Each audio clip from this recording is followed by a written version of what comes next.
नमस्कार दोस्तों, प्रज्ञावाणी YouTube channel पर आपका स्वागत है, अभिनंदन है। दोस्तों, जैसा कि आप सभी जानते हैं, कर्मों का फल आज नहीं तो कल सबको भोगना ही पड़ता है। दोस्तों, आज इस वीडियो के माध्यम से हम लोग जानेंगे कि विश्व के जो क्रूरतम लोग हैं, उनका अंत समय कैसा बीता।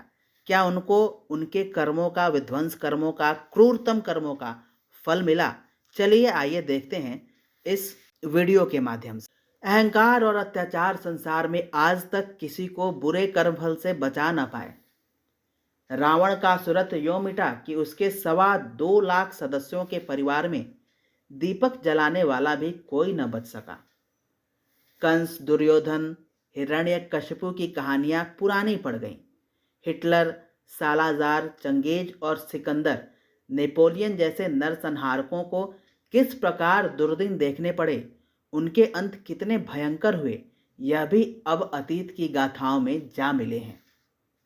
नागासाकी पर बम गिराने वाले अमेरिकन वैमानिक फ्रेड ओलिपी और हिरोशिमा के विलेन खलनायक मेजर इथरली का अंत कितना बुरा हुआ, यह देखकर सुनकर सैकड़ों लोगों ने अनुभव कर लिया कि संसार संरक्षक के बिना नहीं है। आज इस वीडियो के माध्यम से एक ऐसे दुर्दांत अपराधी की कहानी सुनाने जा रहा हूं, जिसको भी अपने किए का फल मिल ही गया। जी हाँ दोस्तों, मैं बात कर रहा हूं जालियांवाला बाग हत्याकांड की, और जालियांवाला बाग हत्याकांड के जिम्मेदार जनरल डायर की।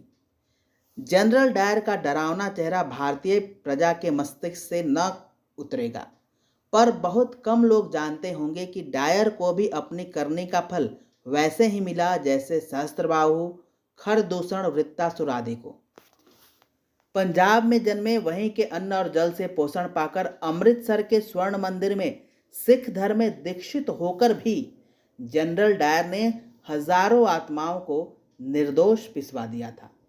उसे कौन नहीं जानता। इंग्लैंड उसकी कितने ही प्रशंसा करता रहा, पर वह भगवान के दंड विधान से उसी प्रकार नहीं बच सकता था जैसे संसार का कोई भी व्यक्ति अपने किए हुए का फल भोगने से वंचित नहीं रहता।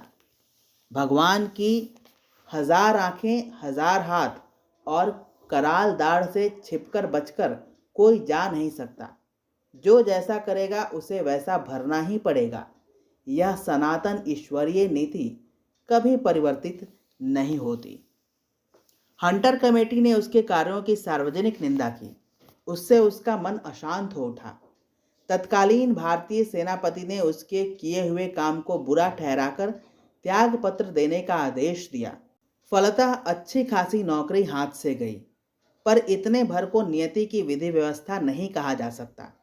आगे जो हुआ, प्रमाण तो वह है जो यह बताता है कि करने के फल विलक्षण और रहस्यपूर्ण ढंग से मिलते हैं। सन 1921 में जनरल डायर को पक्षाघात हो गया।